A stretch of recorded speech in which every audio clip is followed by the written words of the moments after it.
పరబ్రహ్మమునకు చెందిన శక్తి మిథిల యందు జన్మించింది. ఈ శక్తి శివుడి పక్కకు చేరాలి. శివుడెవరో లేదా బ్రహ్మమెవరో నారాయణుడెవరో ఎవరు నిర్ణయించాలి అంటే, ఎవరు శివుడో వాడే శివధనస్సును ఎక్కుపెట్టగలడు. శివుడు అంటే మంగళప్రదుడు. కాబట్టి ఇప్పుడు శివకేశవ అభేదం ఏది? కాబట్టి ఇప్పుడు ఏం చెయ్యాలి? ఎవరు వచ్చి శివధనస్సు ఎక్కువ పెడతాడో ఆ ధనస్సుని ఎక్కువ పెట్టడం అంటే మాయాశక్తిని వహించుట, మాయను నియమించుట, మాయను ధరించుట. ఇది ఎవడు చేయగలడో వాడు పరబ్రహ్మము. మమ మాయా దురత్యయ అంటాడు భగవద్గీతలో. ఈ మాయ అందరికీ వశురాలు కాదు. ఎవరు తనదిగా చేసుకోగలడో వాడు పరబ్రహ్మము. పరబ్రహ్మమును నేనెలా గుర్తుపడతాను? శివధనస్సుని ఎక్కుపెట్టిన వాడు బ్రహ్మం అని చెప్తాడు. అందుకని ధనస్సుని మిశ్రపెట్టాడు. ఇప్పుడు ఎవరు కనపడుతున్నాడు? ఇన్నాళ్ళు పిల్లాడనుకున్నాను. కాదు కాదు, ఇది పరమాత్మ. పరమాత్మకి పర్యాయ పదం అద్భుతం అని. అందుకని అత్యద్భుతం, అతింత్యంచ. నేను ఊహించలేదు. అతర్కితం, దీని మీద వాదన లేదు. ఏమాశ్చర్యం! దాశరథేరహం, పరబ్రహ్మము దాశరథిగా నడయాడుతున్నది. గుర్తుపట్టాడు జనకుడు. కాబట్టి ఇప్పుడు ఏం చేస్తాను? ఓహ్, ఏమానందం, ఏమానందం! నా కూతురుగా ఉన్నటువంటి సీతమ్మకి తగినటువంటి వరుడు దొరికాడు అంటే బ్రహ్మమును గుర్తిరిగాను. ఈమె బ్రహ్మమునకు చెందుతుంది. కాబట్టి ఇప్పుడు ఏం చేశాడు? గబగబా పూర్ణ కలశం చేత్తో పట్టుకుని కన్యాదానం చేసేయడానికి రాముడి దగ్గరికి వెళ్ళాడు. బాలకాండలో ఎలా చెప్పారో తెలుసా అండి? విశ్వామిత్రుడు కబురు చేయమన్నాడు దశరథ మహారాజు గారికి. కబురు చేశారు. ఆ రోజుల్లో ఇక్ష్వాకు వంశంలో ఒక అలవాటు ఉంది.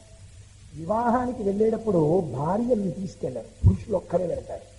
అందుకని దశరథ మహారాజు గారు తన పౌరోహిత్యులైనటువంటి వశిష్ఠాదులతో కలిసి వెళ్ళాడు. అక్కడ జనకుడు శతానందుడితో కలిసి స్వాగతం చెప్పాడు. స్వాగతం చెప్పిన తర్వాత ఇద్దరు పెళ్లి మాటలు మాట్లాడుతున్నప్పుడు మీకు ఫిక్స్డ్ డిపాజిట్లు ఎన్ని, ఎన్ఎస్సి సర్టిఫికెట్లు ఎన్ని, పిల్లకి అంటిస్తారు, ఇవి మాట్లాడుకోండి. వంశాలు మాట్లాడుకున్నారు. ఈ పిల్ల యొక్క వంశమేమి అంటే విదేహ వంశం గురించి చెప్పారు. పిల్లవాడి వంశమేమి? ఇక్ష్వాకు వంశం గురించి చెప్పారు. ఏమి వంశాలండి? 2 వంశాలు. ఎంతటి మహాపురుషులు జన్మించిన వంశాలు. వీళ్ళిద్దరికి సరిపోయింది వంశం. ఇద్దరికి వయస్సు సరిపోయింది, అందం సరిపోయింది, శీలం సరిపోయింది. శీలం అంటే స్వభావం. అందుకని వివాహం చేసేద్దాం అని స్నాతకం చేశారు రామచంద్రమూర్తికి దశరథ మహారాజు గారు. పరబ్రహ్మమునకు స్నాతకం చేసిన భాగ్యాన్ని పొందిన వాడు దశరథుడు ప్రపంచంలో. తీసుకొచ్చి ఇయం సీత, అక్కడ ఎలా చెప్పాడో అలాగే చెప్తాడు జనకుడు ఇక్కడ. మమ సుత, ఈమె ప్రణవం చేస్తాడు అక్కడ. ఈమె, మీరు కళ్యాణం చేసినా ఇదే చెప్తారు. ఈమె నా కూతురు. ఇయం సీత మమ సుత సహధర్మచరీతవా. ఈ మాటలు మహర్షి మర్చిపోరు. ఈమె సహధర్మచరీతవా, నీతో కలిసి ధర్మమునందు నడుస్తుంది. సహధర్మచరీతవా ప్రతీచ్ఛైనాం భద్రంతే పాణిం గృహీష్వ పాణినా పతివ్రత మహాభాగ ఛాయేవానుగత సదా. ఈ పిల్ల ఇతముందు ఇతపూర్వం నోములకు నోచింది, ఇతపూర్వం పూజలు చేసింది. దేని కొరకు తెలుసా? మంచి భర్త రావాలి. ఇప్పుడు కూడా నోములు నోస్తుంది, పూజలు చేస్తుంది. దేని కొరకు తెలుసా? పతివ్రత, నీ యొక్క అభ్యున్నతి కొరకు చేస్తుంది. అందుకని పతివ్రత మహాభాగ ఛాయేవానుగత సదా. నీ నీడ నీ వెంట ఎలా వెడుతుందో ఈమె నీ వెంట అలా వెడుతుంది. నీ నీడ నిన్ను విడిచిపెట్టదు కదా, అలాగే ఈమె కూడా నిన్ను విడిచిపెట్టదు అని వాళ్ళిద్దరి చేతులలో చేతులు వేసి, ఆ రోజుల్లో పాణిగ్రహణం ప్రభావం, పాణిగ్రహణం చేయించి భద్రంతే అని వివాహాన్ని పూర్తి చేశారు. బాలకాండలో చెప్పబడినటువంటి సీతా కళ్యాణం ఇక్కడ వరకు. ఇప్పుడు నేను దీన్ని అయోధ్యకాండలో సీతా కళ్యాణంతో కలుపుతాను. అదేంటంటే 2 సార్లు జరిగిందా? సీతా కళ్యాణ ఘట్టాన్ని ఎప్పుడైనా రిపీట్ చేశారా మళ్ళీ సరదాగా ఉంటుందని? మళ్ళీ సీతారాముల వివాహం సత్యపూర్తిగా ఉందా? కాదు. ఒక గమ్మత్తు జరిగింది. అరణ్యవాసానికి సీతారాములు బయలుదేరి వెళ్ళిన తరువాత ఆ అత్రి మహర్షి యొక్క ఆశ్రమానికి వెళ్ళారు. వెళితే అత్రి మహర్షి యొక్క భార్య అనసూయ. అత్రి మహర్షి యొక్క భార్య అనసూయ. ఆ అనసూయ సాధ్వి మహాపతివ్రత. ఆవిడ ఎంత పతివ్రత అంటే సూర్యచంద్రుల యొక్క గమనమును శాసించగలదు. ఆవిడ వేరొక పతివ్రతకి ప్రాణదానం చేయడం కోసం సూర్యచంద్రుల యొక్క గమనాన్ని ఆపు చేసేసింది ఒకసారి. అసలు అనసూయామాత యొక్క గొప్పతనం చెప్పుకుంటే అది ఒక్కటే కొన్నాళ్ళ ప్రసంగం. అంత గొప్ప తల్లి సతీ అనసూయ. అటువంటి అనసూయ ఆవిడ భర్త అత్రి మహర్షి. ఆ అత్రి మహర్షికి అనసూయమ్మకి కలిగినటువంటి సంతానంలో పరంపరాగతంగా వచ్చిన వాళ్ళే ఆత్రేయ సగోత్రీకులు. కాబట్టి ఆత్రేయ సగోత్రంలో పుట్టడం అంటే ఎంత అదృష్టం. అత్రి మహర్షి అనసూయల సంతానంలోకి వస్తారు వాడు. అలా ఎందుకన్నారని అనుకోకండి, నాది ఆత్రేయ సగోత్రం కనుక కొంచెం సంతోషం.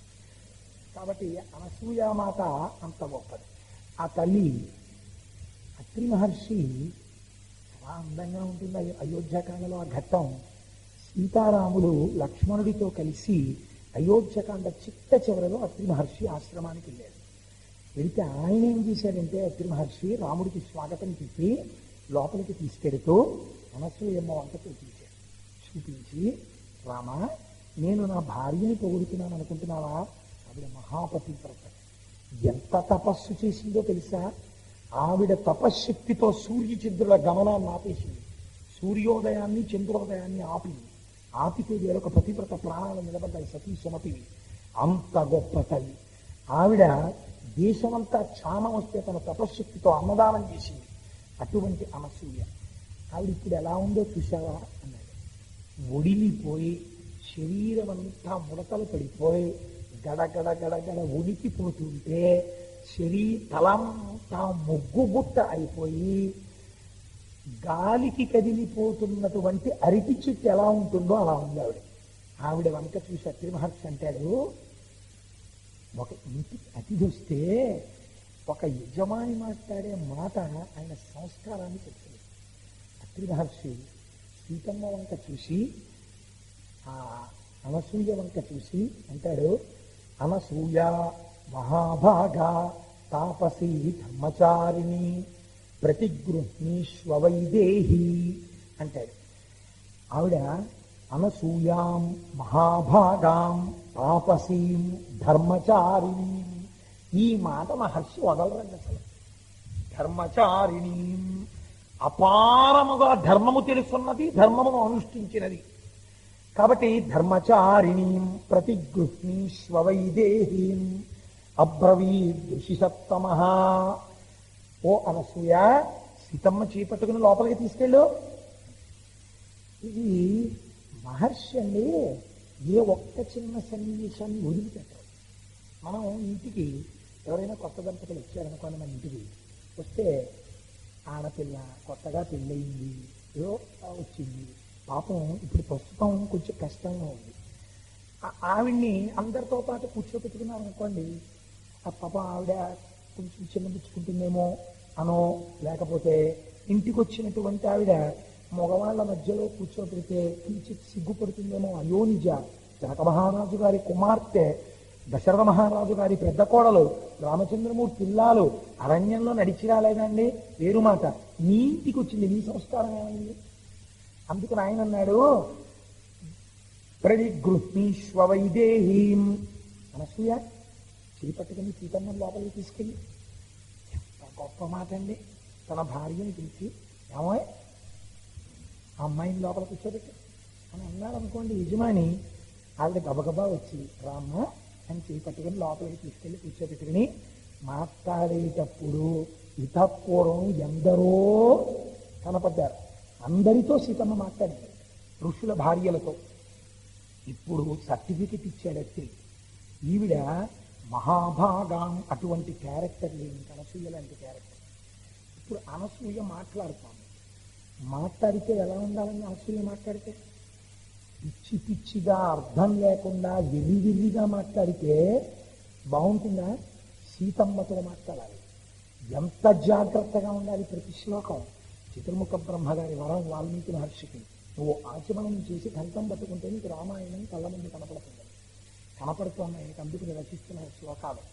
ఆవిడ అడిగింది, ఏమమ్మా, నీవు వివాహం అవగానే కొద్ది కాలం ఆనందం అనుభవించిన తరువాత అరణ్యవాసానికి వచ్చేసావు అని నేను విన్నాను. చాలా కష్టాలు పడుతున్నావు తల్లి. అయితే నాకొక్క మాట అనిపిస్తుంది, లోకంలో కొంతమంది స్త్రీలు పురుషుడు ఐశ్వర్యమును కలిగి, అభ్యున్నతిని కలిగి, అధికారమును కలిగి, ఆరోగ్యమును కలిగి, దారుఢ్యమును కలిగి ఉన్నప్పుడు ఆయన్ని అనుగమించి ఉంటారు. వీటిలో ఏదైనా పురుషుడికి లోపం కలిగితే ఆయన పట్ల తిరస్కార భావమనందు ఉంటారు.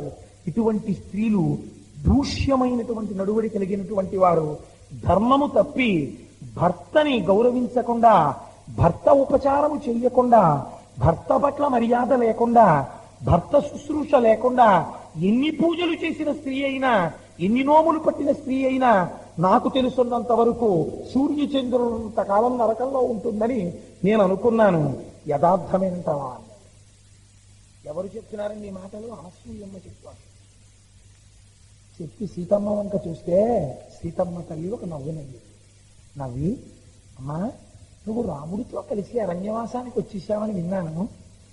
సీతమ్మ, నువ్వు రాముడితో కలిసి అరణ్యవాసానికి వచ్చి అరణ్యవాసంలో రాముడితో కలిసి ఉండడంలో నీ మనస్సు ఏమీ బాధపడలేదు కదా?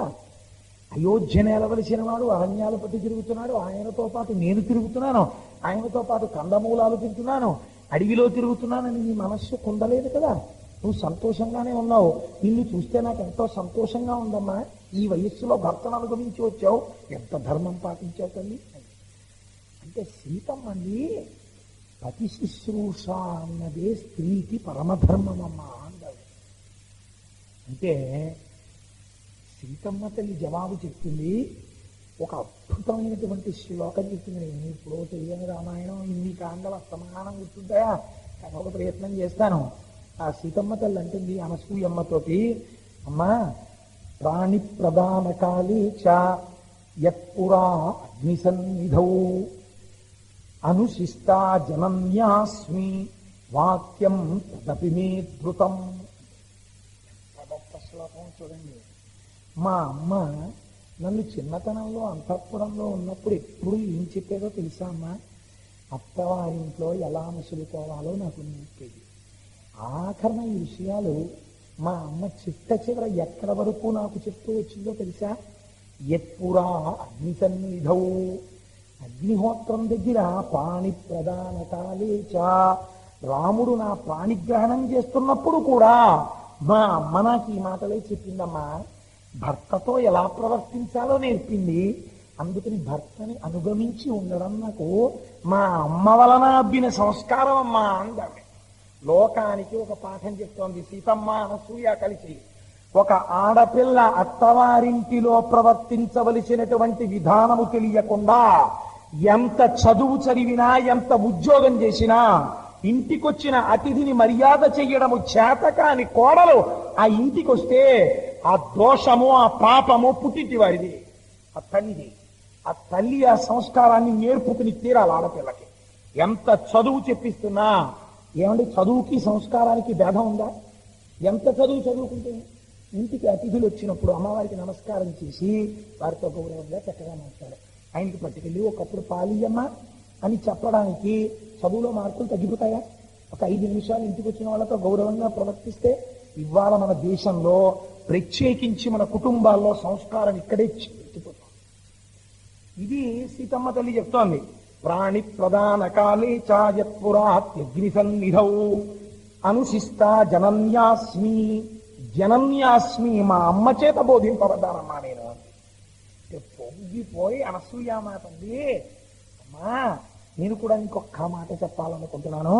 విను తల్లి, నాతో విశిష్టం పశ్యామి. నేను చాలా తపస్సు చేశాను. నా వయస్సు చాలా పెద్దదైపోయింది, నా జుట్టు ముగ్గుబుట్టు అయిపోయింది, నా ఒళ్ళు ఉనికిపోతోంది, నేను చాలా పెద్దదాన్ని అయిపోయాను. ఇంత అనుభవాన్ని కలిపి సారాంశముగా మార్చి నీకొక మాట చెప్తున్నాను సీతమ్మ, వినండి. నాతో విశిష్టం పశ్యామి బాంధవం విమృశంచహం. ఎంత గొప్ప మాట చూడండి. సర్వత్రయోగ్యం వైదేహీ తపఫలం వివాహృతం. నాతో విశిష్టం పశ్యామి ఇంత తపస్సు చేసి ఇన్ని చదివి ఇన్ని ధర్మం పాటించిన తర్వాత నాకు తెలిసింది ఏమిటో తెలుసా? ఆడదానికి భర్త కన్నా బంధువు ప్రపంచంలో వేరొకడు లేడు. ఆ భర్త ఎటువంటి వాడో తెలుసా? సిద్ధముగా ఉన్న తపఫలము వంటి వాడు. అపారమైన తపోబలం ఉన్నవాడు ఏం చేస్తాడు? తను తలుచుకుంటే అన్నాన్ని సృజిస్తాడు, తను తలుచుకుంటే ఆయుర్దాయాన్ని ఇస్తాడు. పక్కన ఉన్న భర్త ఎటువంటి వాడో తెలుసా? నీవు చేసిన కొన్ని కోట్ల కోట్ల సంవత్సరముల తపస్సు మూర్తీభవిస్తే ఎటువంటిదో భర్త అటువంటి వాడు. ఆ భర్త సుఖశాంతులు నీ చేతిలో ఉన్నాయి. అందుకనమ్మా భర్తని అనుగమించి వచ్చావు, చాలా సంతోషం తల్లి. అయితే నాకు ఇక్కడ ఒక చిన్న ఆశ్చర్యం కలుగుతోంది. సీతమ్మ, మీ కళ్యాణం గురించి విన్నానమ్మా నేను ఇక్కడ, కానీ చూడలేకపోయాను, రాలేకపోయాను ఆ రోజుల్లో. ఏదో ఒక్కసారి మీ కళ్యాణ ఘట్టం చెద్దు అంటే సీతమ్మ ఎర్రపడిన ముఖంతో ఒక్కసారి సీతా కళ్యాణం జ్ఞాపకానికి వచ్చి మళ్ళీ సీతా కళ్యాణం చెప్పింది. చెప్తూ ఒక మాట అన్నాయి. ఎంత గొప్ప మాట చెప్పిందో తెలుసా అండి? అమ్మ, లోకంలో యోగ్యుడు కానటువంటి పురుషుడు భర్తగా ఉన్నటువంటి స్త్రీలు ఆ భర్తని అనుగమించి పాతివ్రత్యంతో ఉన్నారే వాళ్ళు వందనీయులు. భర్త దుర్మార్గుడైనా దుశ్శీలుడైనా ఆ భర్త యందు దైవాన్ని చూసి వాళ్ళని అనుగమించారు కొందరు స్త్రీలు. పొగడవలసిన వాళ్ళు ఉంటే వాళ్ళన్నా, మహానుభావుడు నా భర్త, పరమ ధర్మమూర్తి, నా యందు తప్ప వేరొకరి యందు మనస్సు లేనివాడు, ఆయన వంశంలో తండ్రి గారు దక్షిణ నాయకుడు, ఆయన కూడా వేరొక పత్నిని స్వీకరించవచ్చు, కానీ ఏకపత్ని వ్రతం కలిగినటువంటి వాడు, నన్ను తప్ప వేరొకరిని భార్యగా స్వీకరించని వాడు, ఆ దృష్టి లేనివాడు. ఇంకొక గమ్మత్తు ఏంటో తెలుసా అన్న? ఆయన తండ్రి గారైన దశరథ మహారాజు గారు అయోధ్యానగరంలో ఏ స్త్రీ వంక అయినా భార్యా దృష్టితో చూస్తే రాముడు వారిని తల్లి దృష్టితో చూస్తాడు. అటువంటి వాడన్నా నా భర్త. అటువంటి ధర్మాత్ముడితో అనుగమించి ఆయనకి నమస్కరించి ఆయనతో కలిసి నేను నడిచి ఆయనని గౌరవించడంలో పెద్ద గొప్పతనం ఏముందమ్మా? అది నా గొప్పతనం అంటావా అందమ్మవాడు. ఇది సీతమ్మ తల్లి శీలం అంటే. ఈ మాట అన్న తర్వాత కళ్యాణం గురించి చెప్పమంటే తల్లి సంక్షిప్తంగా చెప్తూ ఒక మాట అంటుంది. సరే, రాముణ్ణి తీసుకురావడం, ధనుర్భంగం జరగడం వరకు చెప్పి సీతా కళ్యాణం బాలకాండలో చెప్పనటువంటి రహస్యాన్ని ఒకదాన్ని అమ్మవారి ఇక్కడ చెప్పింది. ఏమిట రహస్యం అంటే, పూర్ణ కలశం పట్టుకుని పరిగెత్తుకొచ్చేసాడు కదా జనకుడు. జనకుడికి సీతమ్మ ఏ రకంగా కూతురని మీరు చెప్పగలరు?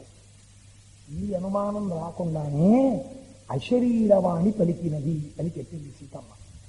ఆ సమయంలో ధనుర్భంగం అయిన తర్వాత మా తండ్రి గారు చేతిలో పూర్ణ జలకలశాన్ని పట్టుకుని కన్యాదానం చేయడానికి నన్ను తీసుకుని అక్కడికి వెళ్ళారు. వెడితే ఆకాశంలోంచి ఒక మాట వినపడింది. అంతరిక్షే చవాగుప్త మానుషీ ప్రతిమా కిలా. ఈమె మనుష్య స్త్రీ కాదు. ఇది మీరు రామాయణంలో గమనించారు.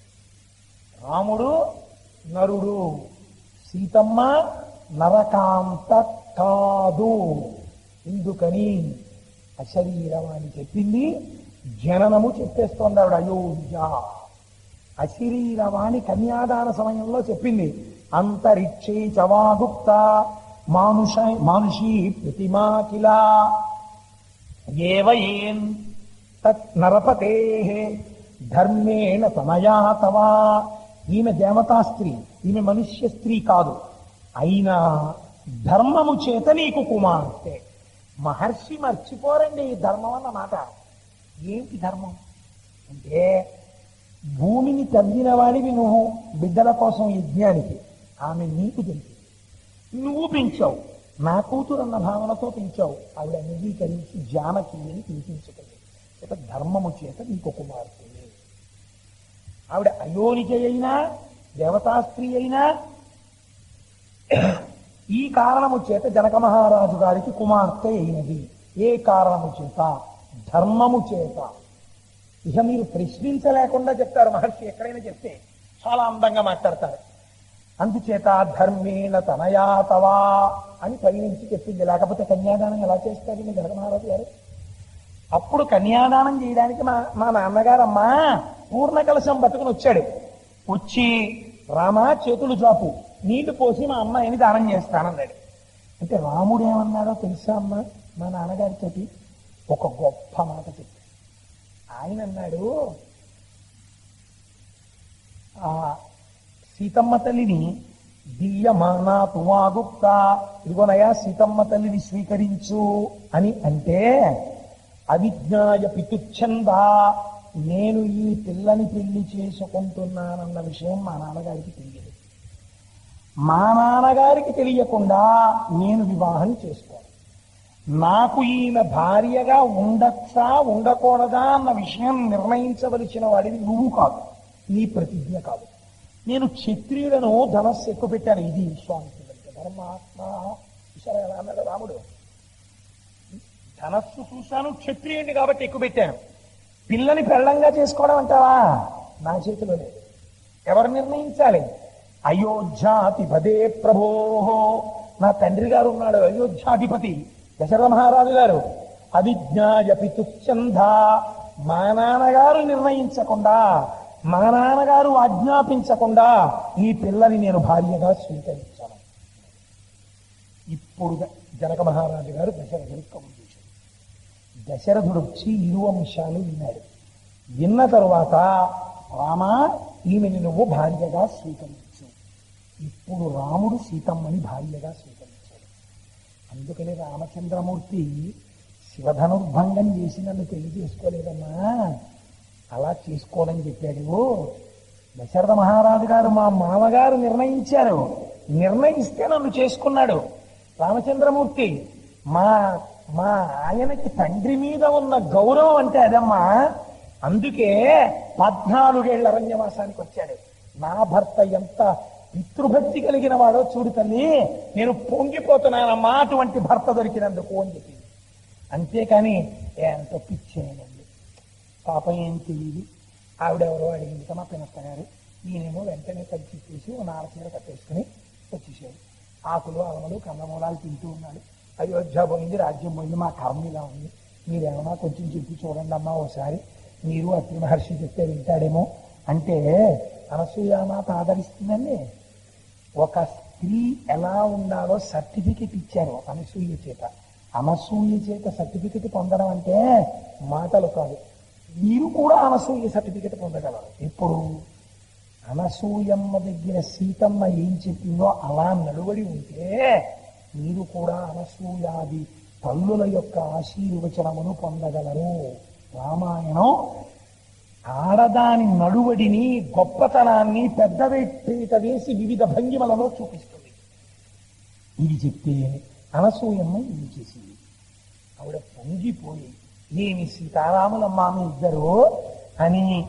అయితే ఏమండి మరి దశరథ మహారాజు గారు చెప్పారు కదా, చెప్తే పెళ్లి చేసేసుకుని, నేను అలాంటి పిల్ల అయితే చేసుకోవాలనుకునేవాడిని మొదటి నుంచి, మా నాన్నేమో నేను చేసుకోమన్నాడు చేసుకున్నాను అని ఇప్పుడైనా అన్నాడా రాముడు? అంటే ఎంత అందంగా మాట్లాడతారో చూడండి. మధురం మధురాక్షరం ప్రియాతు సీతారామస్య దారాహ పితృకృతా ఇది. మొట్టమొదట సీతారాములు ఇద్దరూ వైవాహిక జీవితం మొదలుపెట్టినప్పుడు రాముడికి సీతమ్మ గురించి ఏం తెలియదు కదండి. ఏమీ తెలియకుండా వైవాహిక జీవితం మొదలుపెట్టారు. ఎవరైనా అలాగే మొదలెడతారనుకోండి. కానీ రాముడికి సీతమ్మ యందు ప్రేమతో వైవాహిక జీవితము ప్రారంభమగుటకు ఏది కారణమో, ఏది చూసి ఆయన సీతమ్మని మొట్టమొదట గౌరవించాడు?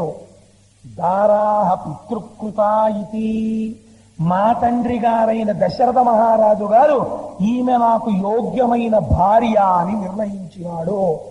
మా తండ్రి గారి తీర్పు తిరుగులేని తీర్పు. ఆయనకి తెలుసు నాకెవరు భార్యగా ఉండాలో.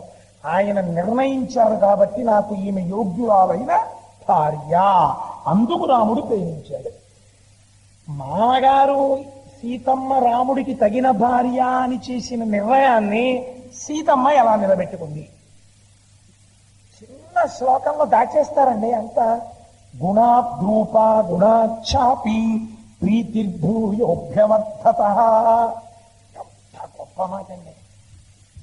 గొప్ప ఏమి శ్లోకం అన్నది. నిజంగా ఇది ఒక సిలబస్, నేనైతే అనుకుంటాను అసలు పెళ్లి చేసుకునేటటువంటి వాళ్ళ లేకుండా చూస్తున్నాను, పెళ్లి చేసుకునేటటువంటి దంపతుల్ని అసలు ముందు ప్రొబేషన్ క్లాస్ కింద కూర్చోబెట్టి అసలు ఈ శ్లోకాల గురించి వాళ్ళకు ఒకసారి చెప్పాలి. వైవాహిక జీవితం అంటే ఇదిరా, నీ బుర్రా నేర్చుకో అని. ఎలా? గుణాద్రూప గుణాఛాపి. భర్త యొక్క మనస్సు నిలబడడానికి రూపము కూడా ప్రధానము. అందుకే తలంబ్రాలు పోసేటప్పుడు ఒక మాట అంటారు, నీ యందు ఈ రూపము, ఈ వైభవము, ఈ అందము, ఈ లావణ్యము నిలబడుగాక. ఏది చూసి ఆయన భార్యగా స్వీకరించాడో ఆ అందము ఆవిడ యందు చెక్కు చెదరక ఉండాలని కోరుతారు మంత్రంతో. కాబట్టి గుణాద్రూప గుణాఛాపి.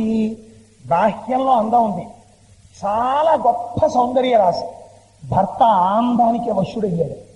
కానీ బాహ్యమునందు ఉన్న అందం ఆంతరమునందు లేదు. అది భర్త మరణానికి కూడా కారణం ఉంది. లేరా అలాంటి వాళ్ళు? కైకమ్మ రామాయణంలోనే ఉంది కదండి, పక్కనే పాత్ర. దశరథుడు తన కొడుక్కి తాగలిగేటటువంటి ఇల్లాలని తను తెచ్చుకోలేకపోయాడు. అది చిత్రం. గుణాద్రూప గుణాఛాపి. సీతమ్మ రాముని పట్ల తన గుణముల చేత ప్రీతిని పెంచుకున్నది. రోజు రోజుకి ఆయనతో మాట్లాడడంలో, ఆయనతో అనుగమించడంలో, ఆయన కష్ట సుఖాలు పంచుకోవడంలో, ఆయన్ని ఆనందంగా ఉంచడంలో. నేను ఒక చోట ఒక పుస్తకంలో ఒక మాట చదివాను. ఆ మాట చదివి నేను ఒక అరగంట సేపు కుర్చీలో వెనక్కి పడిపోయి వెళ్ళిపోయాను.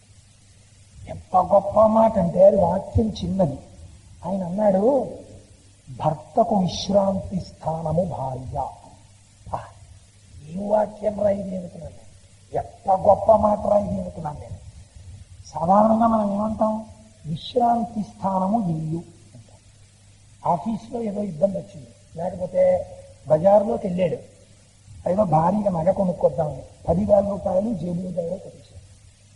ఇంటికి వెళ్ళాడు, మనసు కుపితం అయిపోతాడు బాధతో. 10,000 రూపాయలు పోయాయి. ఇంటికి వెళ్ళి దిగాలుగా కూర్చున్నాడు. ఆవిడ వచ్చి, ఏమండి అలా కూర్చున్నారంటే నగ తేలేదా అండి. 10,000 రూపాయలు ఎవరో కొట్టేశారు అన్నారు. అనగా ఈ మోహం, నేను అప్పుడే అనుకున్నాను, నా బతుక్కి మీరు నగ తేవడం ఒకటే అందనుకోండి. ఇది కాదు బాధ, అది పెద్ద బాధ. ఇప్పుడు నగేమిటండి? చూసారా, ఈశ్వరుడు ఒక నిర్ణయం చేశాడు. నీకు బాహ్యమైన నగ అలంకారం, నీ భర్త ప్రేమ నీకు అలంకారం. ఇంత ప్రేమైక మూర్తిని నీకు భర్తగా ఇచ్చి అతని ప్రేమ సర్వస్వాన్ని నీకు అలంకారంగా చేయించాను. అంతర్ముఖ సమారాధ్య బహిర్ముఖ సుదుర్లభ అంటారు లలితా సహస్రంలో.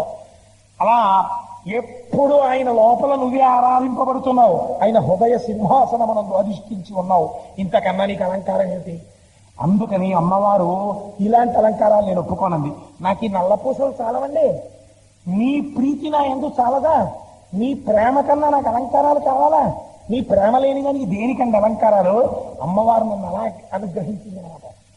అని భార్య అందనుకోండి, ఆ భర్త లేచి గాఢంగా భార్యని కౌగిలించేసుకుని ఏడ్చేసి ఓ మాట అంటాడు, 10,000 పోతే పోయే కానీ నా భార్య యొక్క ఉన్నతి ఏమిటో ఈశ్వరుడు నాకు చూపించాడు. ఇప్పుడు భర్తకి విశ్రాంతి స్థానం ఇల్లైందా భార్య అయిందా? కష్ట సుఖముల యందు భార్యయే. ఎవరన్నారో కానీ మహానుభావుడు అని నేను అలా అన్నానని మీరు దయచేసి అనుకోకండి. 10 మందిని ఆదరించు కన్న తల్లిగా, కష్ట సుఖాలలో తోడు నీడగా తల్లిని మరపించే ఇల్లాలి ఆదరణ, మగువేగా మగువానికి మధుర భావన, ఆలయాన వెలసిన దేవుని రీతి, ఇల్లాలే ఈ జగతికి జీవన జ్యోతి. నేను రామాయణం చెప్తూ సినిమా పాట పాడేనుంటాయి అని అనుకోకండి. అందులో ఏమి యోగ్యత లేదని నేను దాన్ని కూర్చి కూడా చెప్పండి. ఎంత గొప్ప మాట మాట్లాడేదండి మహానుభావుడు, ఎంత అందమైన మాట మాట్లాడేదండి. ఇది భర్త భార్యకు విశ్రాంతి స్థానము. ఈ స్థానం ప్రపంచంలో ఇంకోటి లేదు. భర్త వేరొక చోట విశ్రాంతి స్థానాన్ని వెతుక్కున్నాడు అనుకోండి, సమాజమునకు బరువైపోతుంది ఆ కుటుంబం.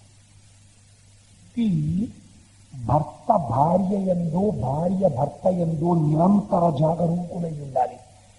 భార్యకి భర్త తప్ప వేరొకరు విశ్రాంతి స్థానం కాకూడదు. మాట అలా ఉండాలి. భార్య భర్తకి తాను తప్ప వేరొకరు విశ్రాంతి స్థానం కాకూడదు. అలా తన నడువు ఉండాలి. ఇలా ఉంటే ఏమవుతుంది? మొట్టమొదట్లో ఒకరి శరీరం మీద ఒకరికి వ్యామోహం ఉంటుంది. అది దోషమని నేను అనుకోవట్లేదు. కానీ రాను రాను రాను రాను ఏమవుతుంది అంటే ఒకరి మీద ఒకరికి ప్రీతి పెరిగింది. ఇప్పుడు వాళ్ళు పెళ్లి చేసుకున్నప్పుడు పీటల మీద కూర్చున్న దంపతులు వేరు. ఇప్పుడు వాళ్ళు షష్ఠి పూర్తి కూర్చున్నారు. ఇప్పుడు వీళ్ళు ఎలాంటి వాళ్ళో తెలుసా అండి? ఒక మామిడి పండు, ఒక కొత్త పిల్లి కొబ్బరి మామిడి పండు ఒకటి ముగ్గేస్తే బాగుంటుంది, ఒక 2 రోజులు పోతే బాగా ముగ్గుతుంది అనుకున్నాడు. అందుకని పరక మామిడి పళ్ళు గడ్డిలో పెడుతున్నాడు. పైన పెడుతుంటే 12 పళ్ళే కనబడ్డాయి. ఇంకా 13 తెచ్చాను 12 ఉన్నాయి, 13 తెచ్చాను 12 ఉన్నాయని బుట్టలో చూశాడు, గూట్లో చూశాడు, బుట్టలో చూశాడు, కావులో చూశాడు, కనపడలేదు. సరే కనపడలేదు, ఏదో విషయంలో ఉంది అనుకున్నాడు. ఒక 4 రోజులు పోయిన తర్వాత కింద ఉన్నటువంటి జాడీలో ఉన్న తేనె తీసి సీసాల్లో పోసుకుంటున్నాడు.